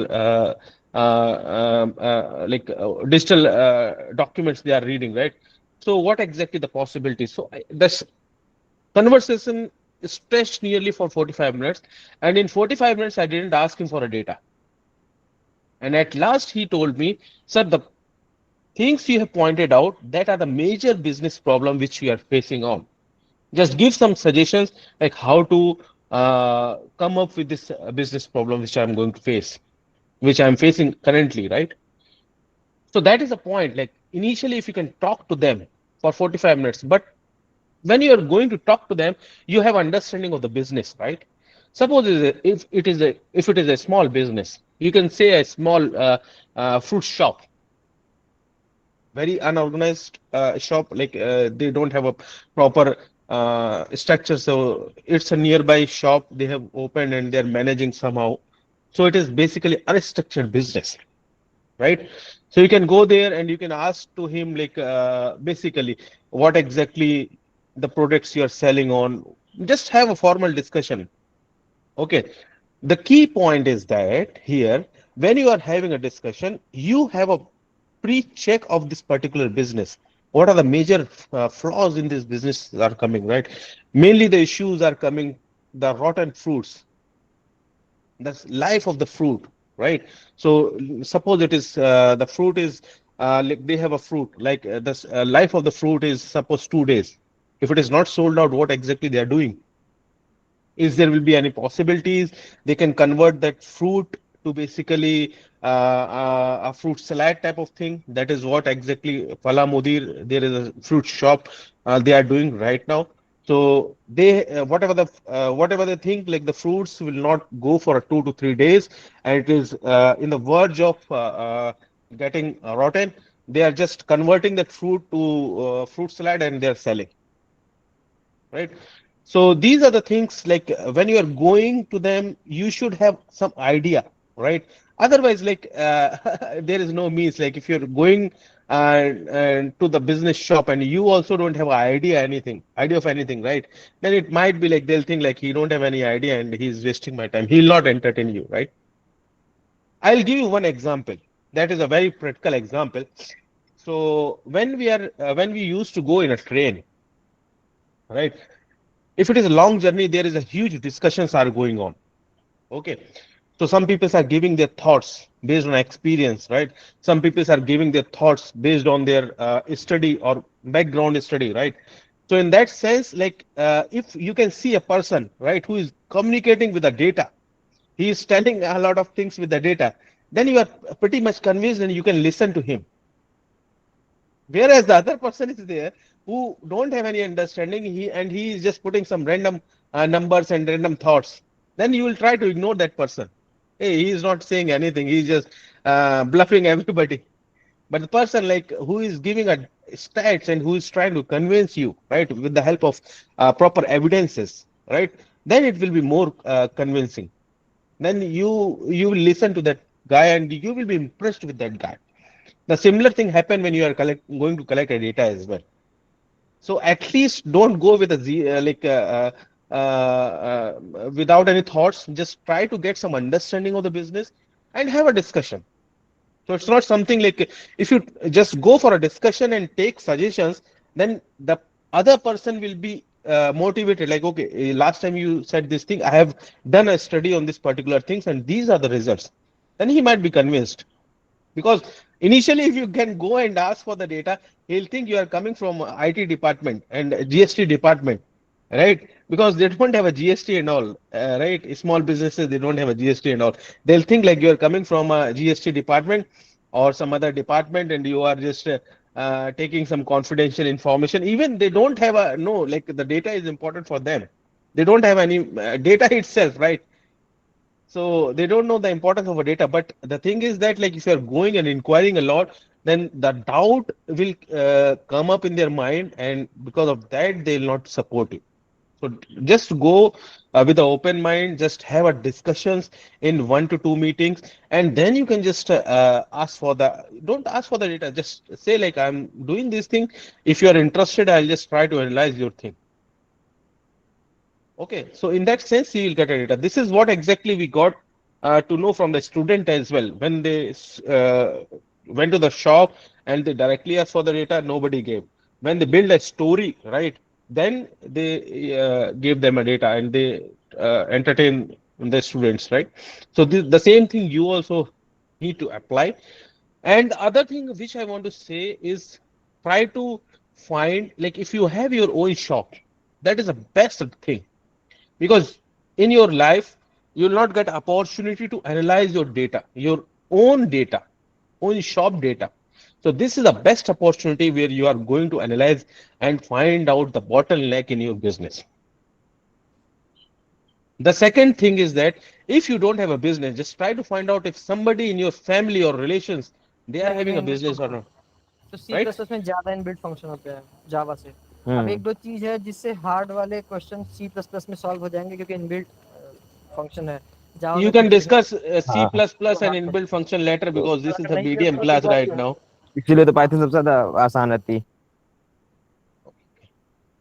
So these are the things. The second thing is that you can just check with your family members, your family friends, if they have a data or they have a business, just try to communicate with them, right?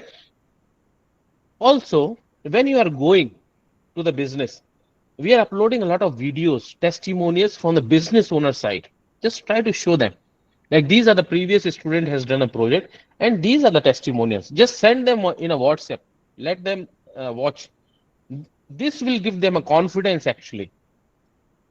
Like, these things will build a confidence with the business owner to entertain you. Otherwise, they'll just think in a different way, and they'll not help you out. So these are the major things. Now, I'll come. So I think it is clear. Okay. Now I'll come to one more point, and then I'll take a questions, right? So I'll give you one example. Is there will be anyone who is super senior in this meeting, like who has nearly a 20 year of experience in particular domain? Just I want to have a little bit interaction so that I can just bring up some concept. If somebody is there, feel free to come up and let me know. Hello. Hello. Yeah, yeah. Yeah, I have been into investment advising since last 20 years. Does that help? In which company you are? I am from FinIdeas. Okay. So you are since 20 years in FinIdeas, right? You are something, as per as my knowledge, you are in the domain of some financial business or some financial job, right? So in this 20 year, you have 20 year of experience. What it means? As in, I mean, what kind of As thing? in, like, if I can just ask anything related to your domain, you can just listen and just give the answer for that, right? So that is coming from the experience, your Correct. 20 year of experience. Few things probably, yes. I mean, I can listen to Correct, a few things and I can say what would have been the background of the things that has been picking correct, the question, coming the questions coming from. So that is probably possible. correct, correct. So I can say your knowledge is trained, your knowledge of finance is trained with a model of 20 year of experience, right? Correct. Correct. So it means there is a training, or there is a basically a data of 20 year which help you to understand or focus on particular topic. Am I right? Correct. Correct. So now I'll come to the point. Thanks a lot. Now I'll come to a point which I want to communicate. So some people are asking for a data, how much data we need to take, right? So if you are going for a forecasting model, a weak data is not sufficient, right? So it means like if he is having 20 year of if he is having once he was in 5 year experience, his accuracy for basically to solve the problem were different.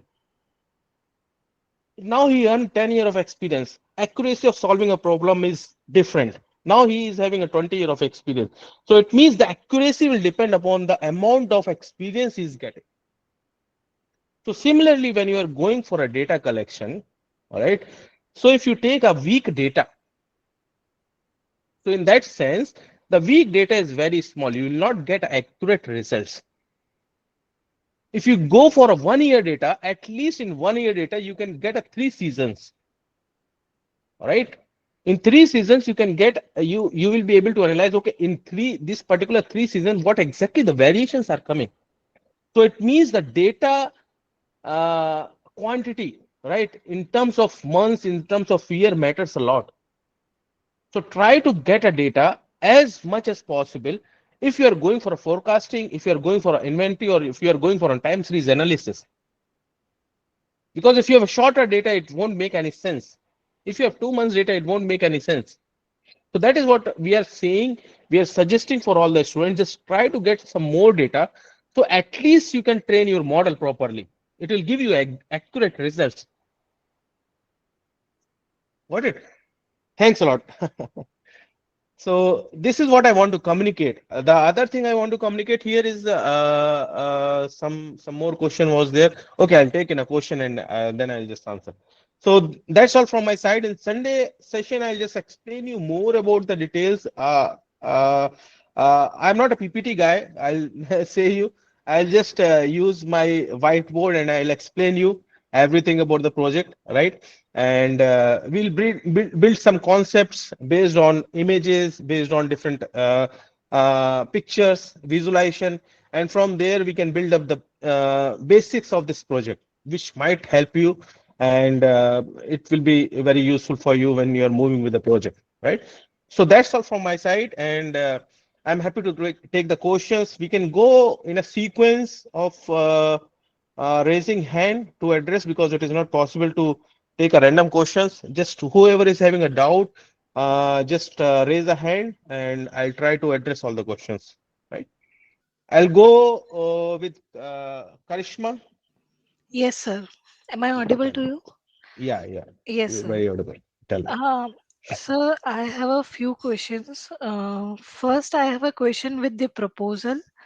Okay. So, what we have to add in the proposal, like what content we have to add, and is there any um, um, um, um, Yeah, file yeah. we can So, go through with that, the yeah, exact yeah. content, or So, I think you need to go to the document folder. In document folder, there is a sample document named as proposal format, right?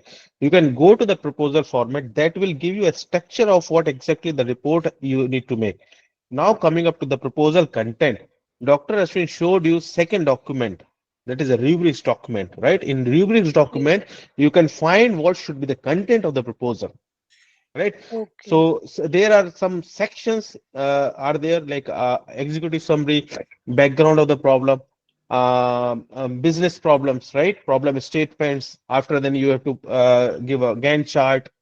After then you have to give a work breakdown structure. So these are the content of the proposal. You can go through the document and you will be able to find what exactly the content of the proposal is. so in Gantt chart, like what we have to do, like we have to make the chart like that, or Yeah. So Gantt chart, I'll tell you why we are taking a Gantt chart. So there is a logic of taking a Gantt chart, because the thing is that when you are starting a project, right? If you are not planned your, we are not asking for a concrete plan, because sometime it happens your report your report will get rejected, right? But we need a plan from your side. Okay, this is how you have structured your project. This is the timeline which you need for completing your project. So it is not helping us, it is helping you, right? Because you have a thought process. Okay, I need to complete a project in this particular timeline. Correct? so okay, Yeah. sir. One more thing about the Gantt chart, like how we make it. The Gantt chart you Excel can sheet. easily, Gantt chart you can make it directly from the Excel. You can go to the Excel and make it. It is easy. You can just go through the video. It is very easy. Either in a PPT also, a PowerPoint presentation, you can easily make the Gantt chart. Okay, sir. So during when we approach to the business person or any business, in during that time we have to record a video. So where we have to submit the video and where we find the testimonial video. Yeah, that testimonial videos are already there. Like it is when you can go through the documents, right? So I'll give you a task. Just you have 2 to 3 days. So today is Friday, Saturday, Sunday. I'm taking a session, right? Just go through the document. In case if you didn't find anything in the document, just come back to me on Sunday. I'll just explain you. So do we have to record the video and save it in the Google Drive and then we have to Correct. share the link? Yeah. Correct, correct. One Absolutely. more last question, sir. I'll restrict the question to nearly one or two because otherwise it is very difficult to address all the questions, So only right? last question. Yeah. Uh, If the questions are repeated, like don't repeat the questions because in that sense, what happens, like other students will not get opportunity to ask some technical questions. So just try to restrict with the technical questions as of now because at anyhow you need to go through the documents itself, right? Yeah, so how we decided the variables of the data collection? Like very what? good question. So variables you need to decide based on your problem statement. Suppose your problem statement is something like inventory management or time series analysis or something like basically you want to find basically a rating, supply rating, supply rating, right? You want to rate the suppliers, right? Or you want to find out what exactly the cost involved in manufacturing of the product, operation supply chain, right? If you want to optimize the supply chain, what you can do, right? So in that sense, based on your problem statement, you need to collect the data and aligned with that problem statement, you need to just take the approaches. Suppose you are just doing an inventory analysis and you are just taking basically analysis approach of supply chain. It won't work, Sorry, your voice It's is right? breaking. so voice is breaking and What? your video is lagging, sir. Okay, so yeah, what I'm saying, so your problem statements, your analysis approach is totally aligned with the problem statement. Yes, This sir. I'll So, for cover in a Sunday example, session. if I have a B2C type of data collection, business data collection, so in that, if they are facing like financial issues and they have facing like stock issues, everything is regarding to the financial issue, then how I can help them? Like I approached someone and they said Seasonal ki demands, what you can say about the seasonal demand? Are you thinking like the it's a rental demand, business, sir. it's a rental business? Yes. Rental business of what? A rental business of bride and grooms. Okay. So the demands are same throughout the year, You see, this business is the seasonal. So they said, correct? ki, yeah, they said generally during the 6 month of Jan to June, they have a business, and then from September, August to December, such like Mm-hmm. that. And in between, their business may go down because of the shortage of the fulfilling the demands Mm-hmm. of the people, and secondly they are facing a financial issue in their business, which they are saying people are not like giving the amount they in generally they Correct. get in the market. So I went their shop and I asked so many questions to them, and Mm-hmm. these two things which I came to the conclusion. But when I So asked this, them for the data, they said ki we don't have much data. We only write when when for the rent and when it will give to us and the money transaction. That's it. correct. So that is fine. From there, you can find out the demand and price of the product, right? So it is like they are associated with B2B or directly B2C, B2B and B2C, because no, only correct? B2C, I guess, because Then they have an opportunity to just connect with B2B also, because if you can see, like nowadays what happens, right? mhm. So these parlors, right, where they are just going, the brooms and brides are going for just Yeah, pre-wedding parlors photo and all, shoots right, and all, right? pre-wedding shoot. So Yeah, there are multiple options: pre-wedding shoot, yeah. parlors, right? After then the marriage hall, right? So Mm. these are the B2B association. Like if he can just have a collaboration with them, so at anyhow he is getting a business with B2C, right? So these are the additional benefit for them. We'll discuss about it. Maybe on a Sunday we can discuss about it. This, since this is basically a very basic session where we have explained you the guidelines. So I don't want to go for a too Okay, much okay, sir. technical thing because everybody will get a chance, and we can have a detailed discussion on Sunday sessions Sure. where we can discuss all about it, right? Thank you, sir. No problem. Yeah, Mayank. Hello. Hello, sir. Yeah, yeah, tell me. Sir, I was having a question with sir have told that there are two B2B and B2C kind of business, Mm-hmm. and in B2B he told that there Mm-hmm. is a only owner he takes a decision. But since if I'm little bit confused that I think one of the business, suppose a milk selling business, if he Mm-hmm. sell milk to direct to the customer or to a person, or in a restaurant type, so does it come into B2B or B2B and B2C both?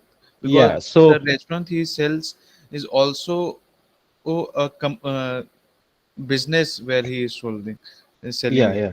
So it is coming from B2B and B2C both. Because if you can see here, so he is associated with directly with the customer. If you can see hawkers, that milk hawkers guys are coming to our home, right? So these guys are giving milk directly to the customers, and they are giving milks to the dairy also, right? Yes, sir. So they are associated with the business as well, and they are associated with the customers as well. So they are in a exactly they are in a business of B2B and B2C both. Yes, sir. And one more thing that, but they don't have a large amount of data, and there is no normal giving 5 to 10 houses, and on average they take a charge from them. So Yeah. how to characterize the data? And many of them So with I'll tell you, this is a very good business actually, milk business. So previously, I think couple of students has done a project on this. So you can see in this business, the demand fluctuates a lot, right? If it is a season of something like festival season, so in that sense, the customer is asking is like those who are taking a 1 liter of milk, right? They'll ask for 2 liter, 3 liter, 4 liter, and the byproduct also sells a lot, right? So you yes, can just ask him. You can just see what exactly the demands on. Basically, the thing is that he has a limited resources, yes, sir. right? Because So even the if he demand know is the there. demand, if he know the demands, right, in advance, like okay, this is the season when the demand shoot up. So at least he can just try to fulfill that particular demand by associating his business with the other vendors. Suppose in a village he is living, right? He has multiple peoples are there. They are just having cows and all, right? And they are just in a business. They are not in a large business of milk production, but they can help him, right?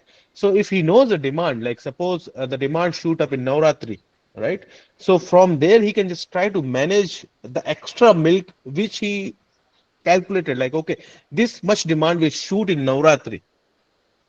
He will try to manage this particular, because if he will not fulfill the customer will go to somebody else. Yes, sir. But there is a small problem because Hmm, now only the milk is not dependent on the cow. It's also many dairy companies are there from correct. where uh, for that I was bit little bit confused that they don't have a proper data. and Mhm. and in switching to another business means I'm just No, whatever characterizing. data he is having, right? If it is first you have to find out exactly the business problem. You don't go directly for a data because Yes. you don't know, like whatever the data you are collecting, it is relevant to the business problem or not. First thing, suppose you have collected data of something like XYZ, but that XYZ data is not relevant to your business problem. You got my point? Then Yes. what you will do?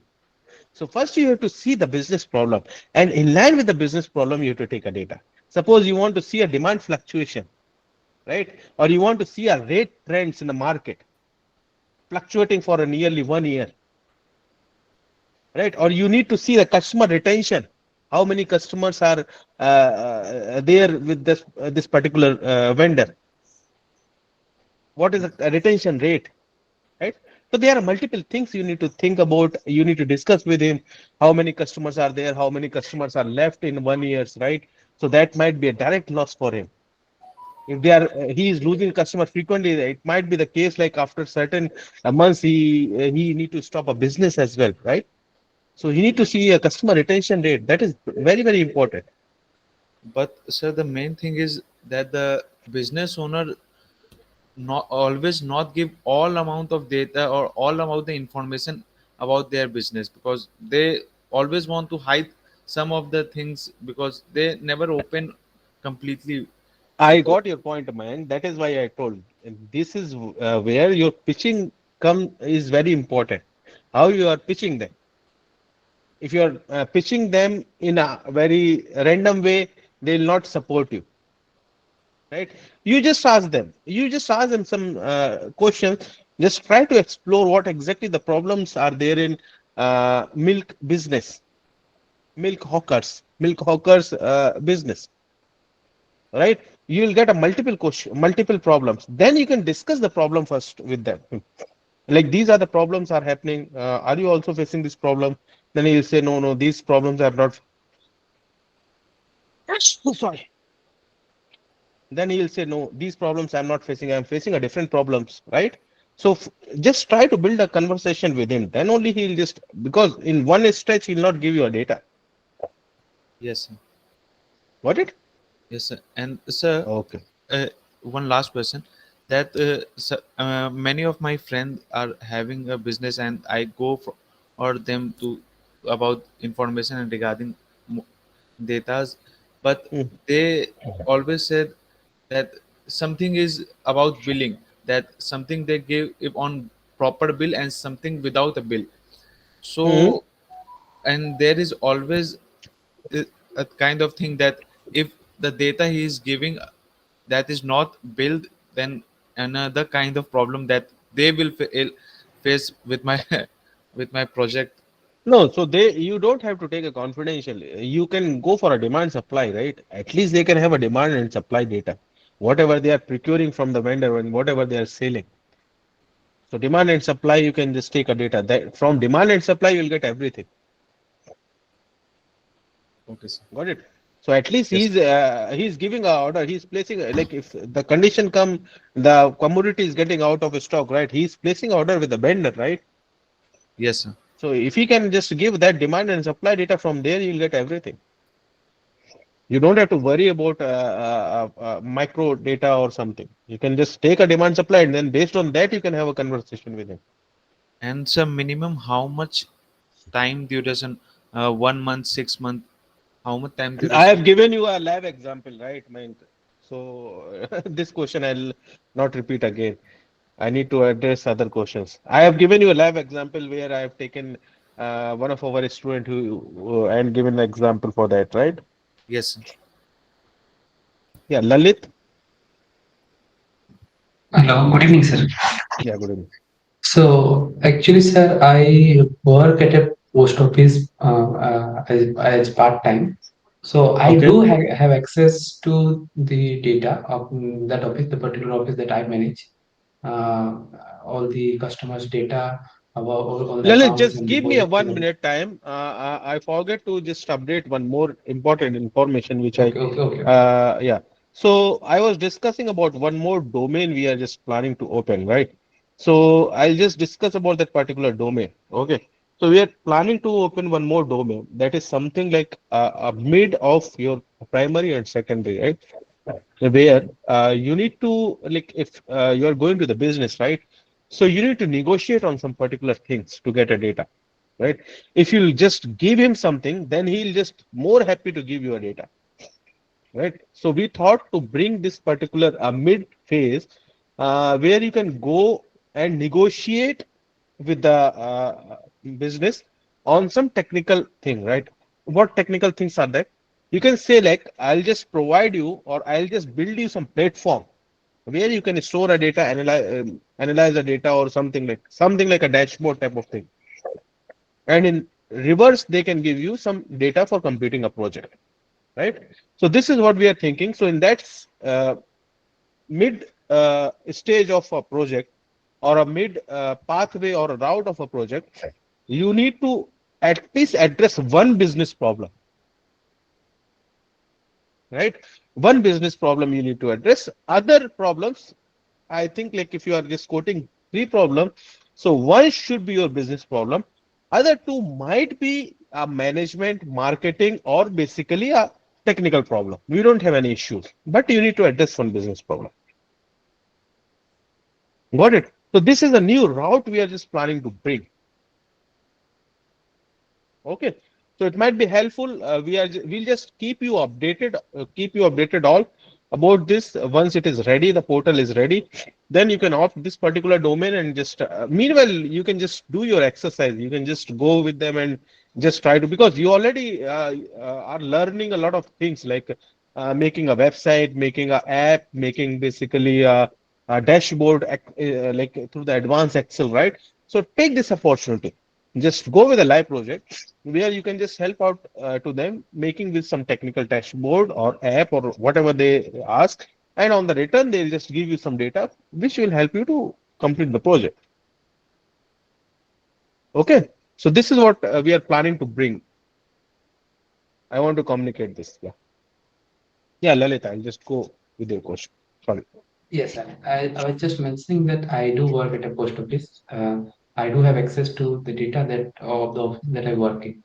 Okay, So should I do the analysis of my own office data, or I do have means friends and colleagues working with me also? I can take their office data also for working. you So should can I go take the with my office own data? data.